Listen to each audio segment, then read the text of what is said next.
कराडमध्ये डॉक्टरला बेदम चोप करण्यात आल्या महिलेसोबत दवाखान्यात गैरवर्तन केल्याचा प्रयत्न डॉक्टरला संतप्त ग्रामस्थांनी चांगला चोप दिला आहे। डॉक्टर अल्ताफ हुसेन असे डॉक्टरचे नाव आहे। कराड शहर पोलीस ठाण्यात गुन्हा नोंदवण्यात आलाय। कराड तालुक्यातील ते पंचकृषीतील सर्व नागरिकांना असं वाटतंय की तो डॉक्टर हा 100% बोगस डॉक्टर आहे।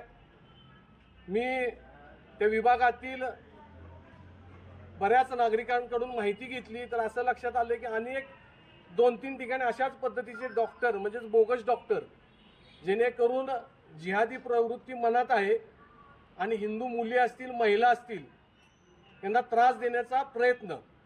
त्याचबरोबर 50 रुपयामध्ये फक्त इंजेक्शन्स असतील गोळ्या असतील हे त्यांची फी आहे। सर्व नागरिकांना अशी शंका आहे की हिंदू समाजाला नपुंसक बनवण्याचा एक प्रकारचा डाव आहे।